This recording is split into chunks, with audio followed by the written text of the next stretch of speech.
Hey, Dr. Larry, how are you doing? Good. How are you doing? I'm doing fine. How are you? Doing well. How are you handling things out there?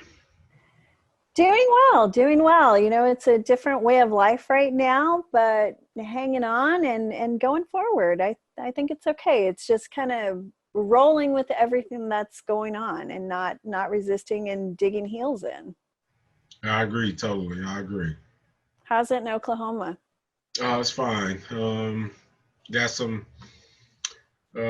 news from the governor. We're still going to be quarantined, so to speak, to April 30th, but things are Mhm. looking better moving forward after that. So I'm super excited about that.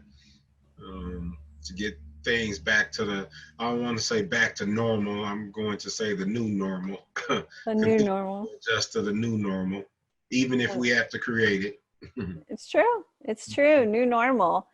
So, I wanted to talk about some things today that we can actually use going forward, from here and into the new normal. And I thought we could talk a little bit about how patients can respond to this and how they can communicate maybe better with providers. Okay. Um, So, I know that your clinic is always very, very busy. And right now, you are seeing several patients via telehealth. Yes. So, what are some suggestions you might have for patients that are seeing providers via telehealth? What are things that they can do to have a better appointment with their provider? Well, I would definitely, if for patients, I would definitely make sure that if they are going to telehealth or whatever platform they're going to, in this case, telehealth, they're going to see their provider, just making sure that the provider, being more open and talking to their provider about what their needs are going to look like.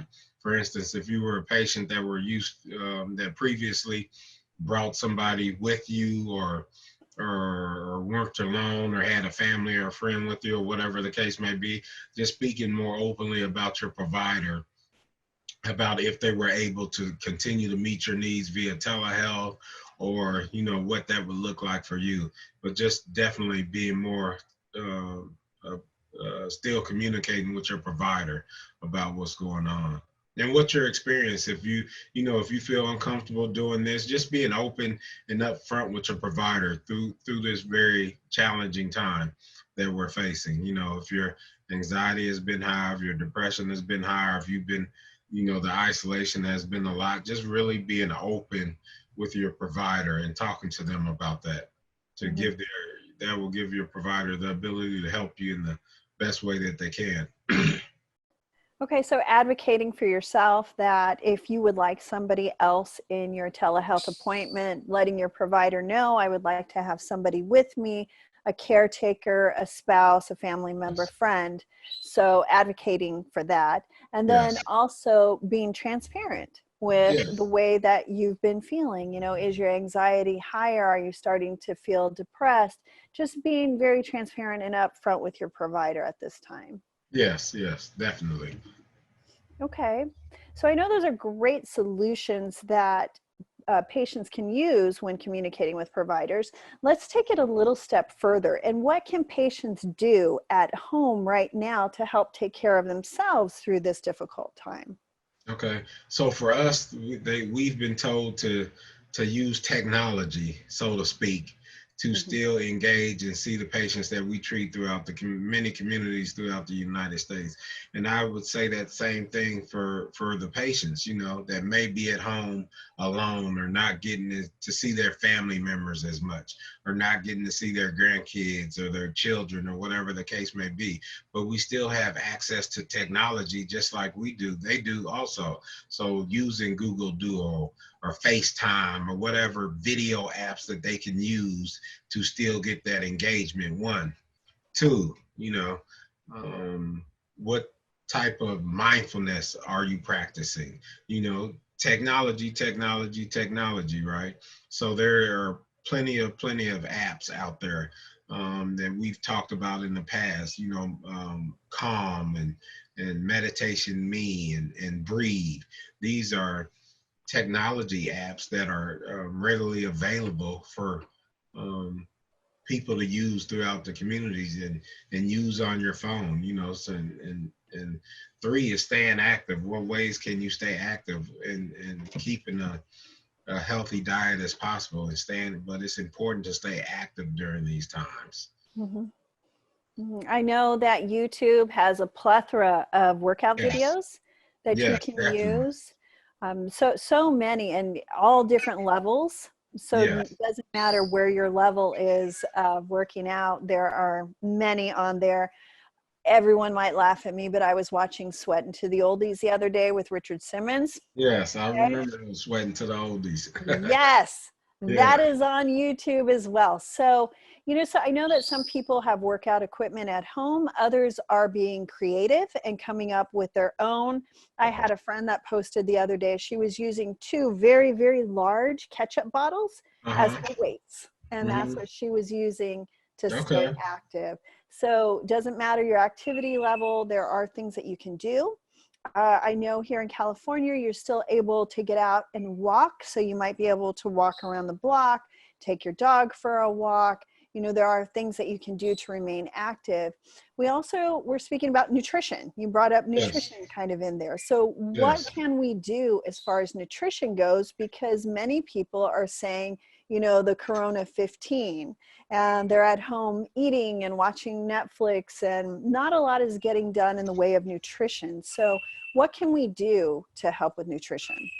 Well, just being more mindful about what we're eating and what we're consuming during these times, and not going overboard, so to speak, because this is a time to where we're not doing a whole lot and being stuck in the home. So, you get bored or nothing to do. So you say, I'll do this and or I'll eat or I'll take a snack or I'll watch movies and binge Mhm. eating, so to speak. And we have to be very mindful of that because that can alter things one way or well.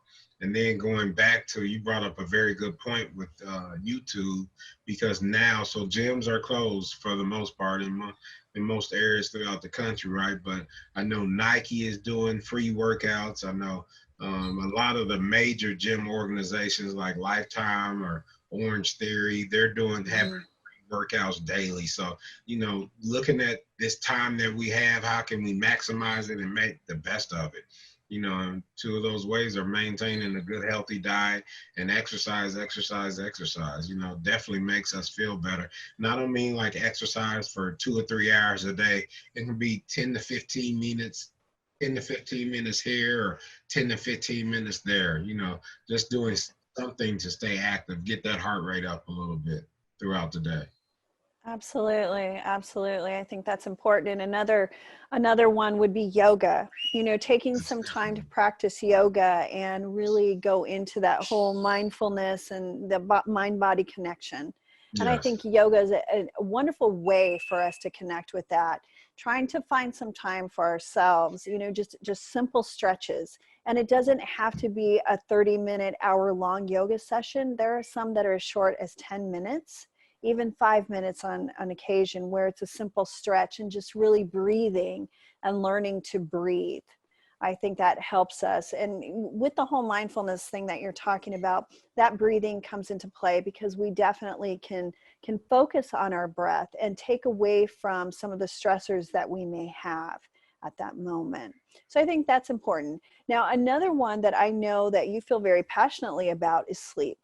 Yes. So this is a time where we may not be getting a lot of sleep, whether our mind is focused on what's going on in the world or our mind is focused on the extra commitments that we have right now currently. We're working from home, we may have kids that are home, there's a lot more placed on our plate than what we're used to, so we might not be sleeping well. Or if we spent our day binging Netflix, we haven't done anything, we may be finding it harder to sleep if we're napping throughout the day. So what would you recommend as far as sleep goes? Well, sleep, there's a couple things that we can do, but first we have to be able to identify what the reason is that you're not sleeping. A lot of times I use the analogy, anxiety and insomnia hang out together all the time, right? When your anxiety is high, your insomnia is going to present or be higher. So we have to, relate the two. But it goes back to mindfulness, controlling our minds and our thoughts, but then having a routine and a plan. For the most part, when we get up throughout the day, we'll have a plan and a routine that we like to stick to and that we go off of. But when it comes to sleep, we don't necessarily have a routine. So developing routines that allows you and prepares you to get that sleep that we need. Routines are very important. And then the second part of that, as I said earlier, is that mindfulness, that meditation, that relaxation, that yoga, whatever is going to work for you.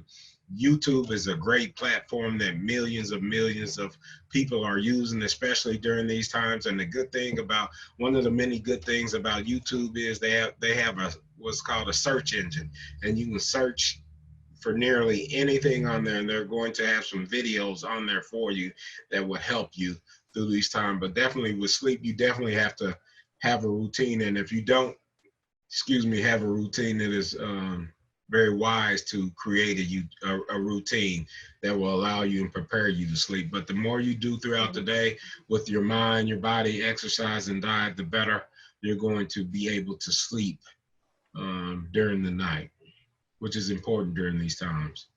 So I know that we're coming just about to the end of our time, but really briefly, can you give us an example of a sleep routine, what that might look like? Yeah, for many people it's going to be different, but just, getting you a routine, creating you a nice healthy time to where you're cutting off food, maybe 6 or 7 at night, and you take you a hot shower and just really prepare, have your clothes out, have the room dark and a cooler temperature and everything the way you like it. Not a lot of TV in the room, shutting things down a couple of hours before you're actually ready to go to bed. So for instance, if you plan to go to bed at 10 o'clock, no food after 6 o'clock. Maybe a light workout or something after that, taking you a nice warm shower, setting the temperature right in the room, and just really setting the scene and the mood for you mentally that's going to allow you to relax, lay down, and go to sleep. Another app that they can use is Binary Beats, which I know is available on Apple Tunes, and that's an app that is geared towards, shutting your mind down and controlling your thoughts. That's going to allow those thoughts to stop and allow you to get better sleep, good sleep, definitely. Okay, so that's a lot of tips there just to help during this time. I think that we've covered advocating with your provider. We've taken a look at nutrition. We've taken a look at exercise. We've taken a look at sleep. Many things that are needed right now just to kind of keep us going, but also would be great to keep on a regular basis. So after this is over, just staying in your routine. Routines are very good, always good. And it helps lead to better health. Exactly. And that's what we're all after, living better and having better health. Is there anything else that you can think of that we need to add in there? No, I think we covered it. I think we did a very good job covering it and covering what's going on with the communities out there. All right. Well, thank you, Dr. Ford. I appreciate it. And everyone stay safe. And we look forward to our next time we get together. Yep. Until next time, I'll see you later. All right. Bye-bye. Bye.